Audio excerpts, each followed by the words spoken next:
Mesdames, Messieurs, peuple congolais, Marion Maréchal Le Pen affirme que l'Afrique francophone n'a rien apporté de concret à la France. Peuple africain, chère diaspora africaine de France, ne prenez pas tout ça au sens propre. Il faut le prendre au sens figuré. Marion Maréchal Le Pen est en guerre de pouvoir contre sa tante maternelle, Marine Le Pen. Il s'agit bien sûr d'une guerre de pouvoir interne au sein du Rassemblement national. Il me semble que Marion Maréchal Le Pen avait mis fin à sa carrière politique depuis 2017 et qui serait déjà parti en Afrique et notamment en Côte d'Ivoire où son père travaillait avec les pouvoirs en place, c'est-à-dire le pouvoir d'Alassane Ouattara et voilà. Tout le monde avait dit oui, bien sûr qu'il va se transformer en africaine et autres. Bien sûr qu'elle est belle, c'est une blonde, c'est tout ce que vous connaissez, les Africains adorent ça. Il me semble qu'on avait monté des photos qu'il avait maintenant un mec africain et compagnie. Mais là, on vient par surprise et dit maintenant que bon, ben, l'Afrique francophone n'a rien apporté de concret à la France. Elle ajoute même que bon, ben, les ex-colonies françaises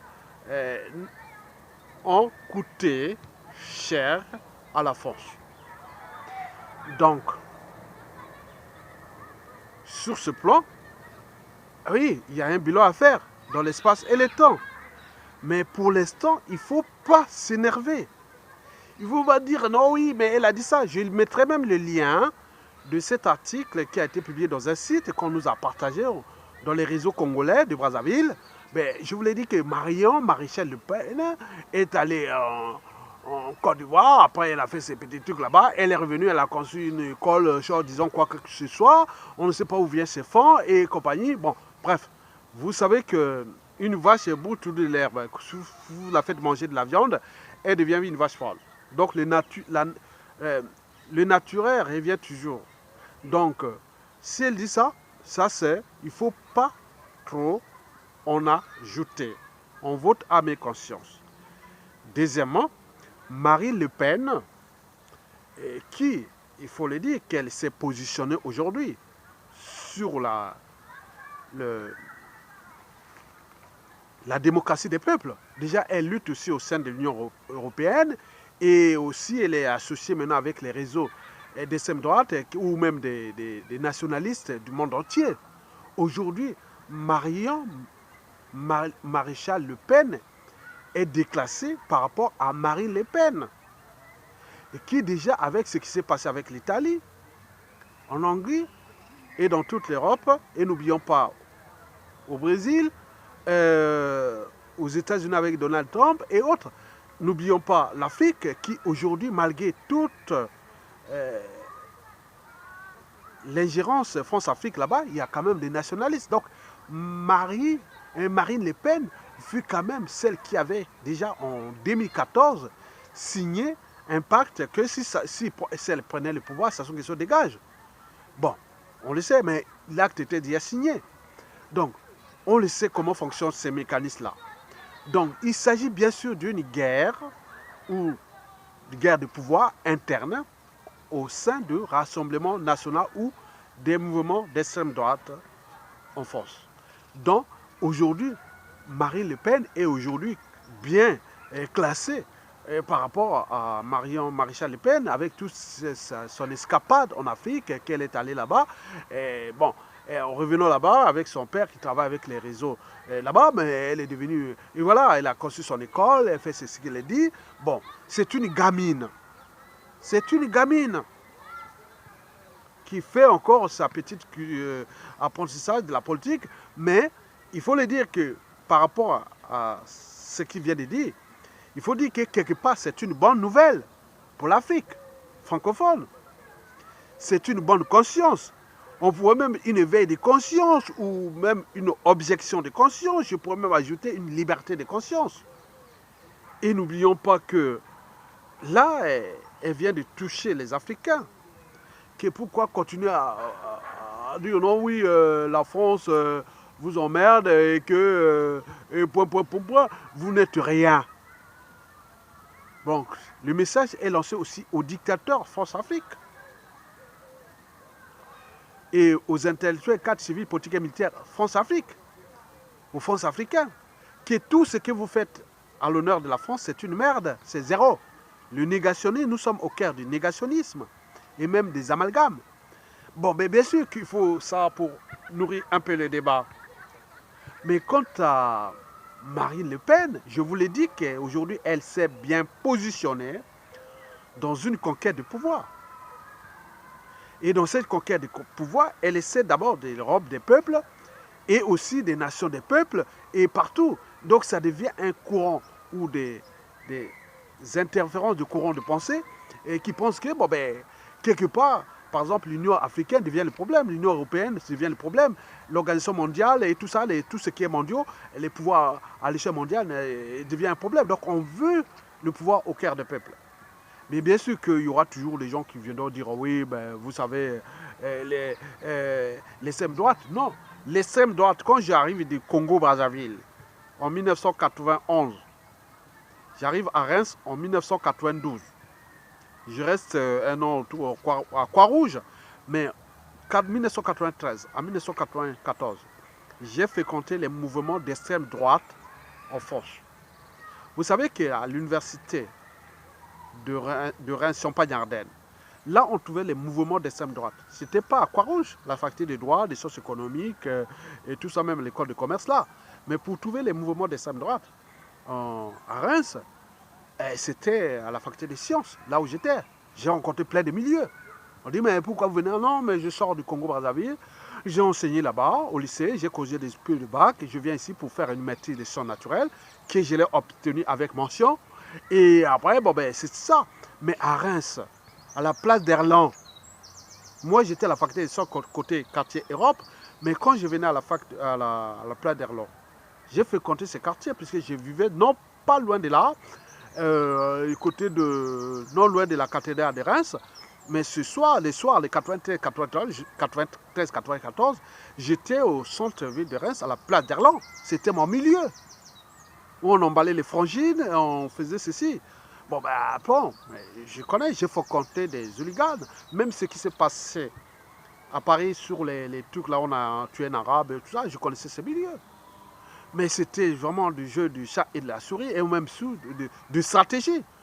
Oui, dis non, mais tu vas repartir chez toi, et que c'est toi, mais c'est des gens pas éduqués. J'étais introduit par un esprit, et des esprits qui étaient avec moi à la faculté des sciences, que j'ai intégré ce milieu d'extrême droite. Reims, je l'ai fréquenté. Beaucoup encore là, les enfants et autres, on connaît. Donc je sais que, bon, ils ont leur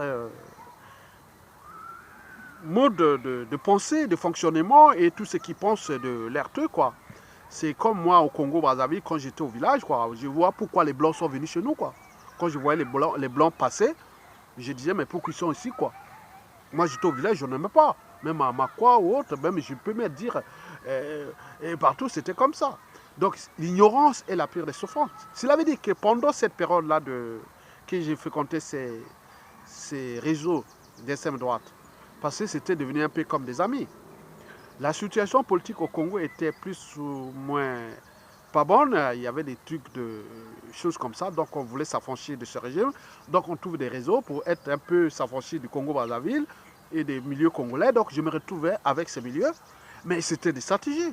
Mais on était entouré avec des scientifiques d'extrême droite. Et beaucoup m'ont aidé d'ailleurs. Et certains sont des professeurs d'université. Beaucoup de mes amis qu'on a eu la maîtrise des sciences naturelles ensemble sont des professeurs de lycée et tout ça ici. Moi, je ne vais pas vous dire les choses. Donc, il ne faut pas trop être extrémiste. Donc, il faut les placer, cette problématique de Marion Maréchal Le Pen, dans une formation politique. Mais bien sûr que tout ce qu'elle vient de dire là, ça ne passera plus en Afrique. Elle est maintenant grillée. Elle est grillée. Ça, c'est sûr et certain. Et pour le reste, il reste Marine Le Pen qui s'est positionnée, on le sait. Mais l'Afrique suit. Je vous informe qu'il y a plus de 1 milliard d'habitants en Afrique. Combien sont-ils en force? Moins de 10 millions.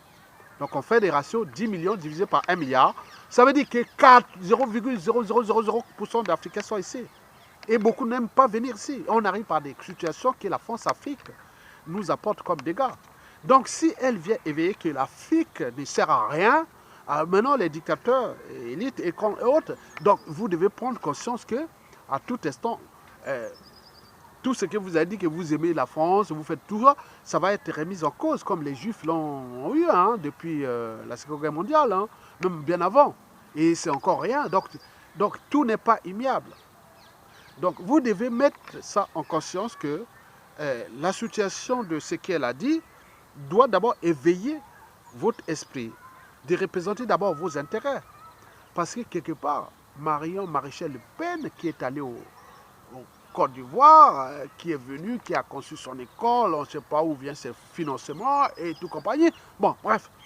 Et à côté, Marine Le Pen, qui est maintenant universaliste au terme de droit, parce que même, je vous dis que les réseaux même congolais de la résistance, parce qu'au Congo, en Afrique, il y a des nationalistes, il y a des indépendantistes. Certains disent que les réseaux de rassemblement national ont plus aidé la résistance congolaise à Sassou Nguesso que la droite et la gauche. Et ce qui fait que certains pensent qu'il y aura même un siège social du Rassemblement national français au Congo-Brazzaville. Qu'est-ce que ça peut faire? Parce que quand vous parlez d'extrême droite, d'antisémitisme, de racisme, ça n'a aucun impact en Afrique, puisque 99% de la population africaine est en Afrique et n'a rien à foutre avec vos histoires ici. C'est votre histoire de votre peuple. C'est comme au Congo. Au Congo-Brazzaville, il y a des nationalistes qui n'aiment pas voir les étrangers, les Maliens, vous avez vu les opérations Mbata Bakolo, vous avez vu l'expulsion des Maliens en 1978, il y a tout dans toute l'Afrique, les xénophobes et autres. Donc ça ne change pas. Donc on est dans le son d'éveiller les consciences. Donc c'est que Marion Maréchal Le Pen, que je positionnais déjà, comme voilà qu'elle est partie là-bas, peut-être qu'elle a une culture maintenant africaine, elle peut comprendre les choses et avancer, mais elle vient de nous rappeler que la nature répond à toutes ces choses. Donc on peut faire sauter un cheval, il revient toujours au galop. Donc les natures, voilà. Donc Marine Le Pen est aujourd'hui bien positionnée par rapport à elle. Elle peut faire ça, il n'y a pas de souci. Mais les relations entre la France et la France-Afrique ne sont pas celles que vous pouvez vivre aujourd'hui. D'ici 10, 20 ans, 30 ans, ce sera plus pareil. Peut-être qu'elle aura quel âge? Quand elle arrivera à 50 ans, on va la rappeler, toutefois en Afrique, au moment où l'Afrique aura changé, que voilà ce que tu as dit, tu vas faire quoi? Les enfants, petits-enfants qui ont péri pour la France et autres, que disaient c'était une merde, et donc elle est souillée. Et c'est bien comme ça. Donc, si elle ne répond pas ça, même si elle répond ça, ben, ça ne passera pas au niveau peut-être des ceux qui ont des émotions, mais ceux qui ont voilà, les intellectuels, les cadres civils, politiques et militaires, les familles et autres, ils ne vous feront jamais accepter ça. Donc, Marion Maréchal Le Pen vient de se griller elle-même. Donc, plaçant ainsi Marine Le Pen au rang de respectabilité au niveau de la communauté noire, déjà africaine, et puis aussi à l'échelle française et européenne, en tenant compte des évolutions, des enjeux déjà de la campagne électorale qui va se passer pour l'Union européenne. Et puis, je vous ai dit que j'ai des votants qui sont de mon sang, qui vont voter, comme ils ont voté en 2017. Donc, j'ai des sangs de mon sang, nés en France, qui vont voter. Donc, vous imaginez. Et je vous remercie. Et ce n'est pas tout. Nous allons penser ça à l'échelle du Congo-Brazzaville, la capitale, la seule capitale de la France libre. Et qui s'assoit là. Et qu'il me semble que, voilà, donc, nous allons tout penser tout ça. Mais merci beaucoup.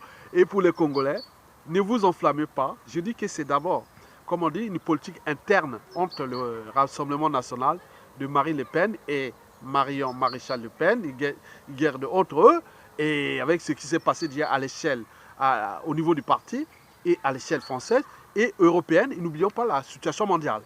Donc, il y a quelque chose qui va se passer entre eux. Ne vous enflammez pas. Gardez toujours à l'esprit votre liberté de conscience. Et quels que soient les enjeux et les problématiques. En tout instant, comme rien ne se crée, rien ne se crée, rien ne se perd, tout est ensemble. Donc, des choses déjà existantes peuvent se combiner et se séparer de nouveau. Et donc, en politique, il n'y a pas d'amis permanents ni d'ennemis permanents. Il n'y a que des intérêts permanents. Et donc, ça dépend des intérêts particuliers, partisans, conflits d'intérêts, communication ou image et tout compagnie. Vous avez compris, on est au cœur de la communication politique brute à la communication politique nette. Je vous remercie.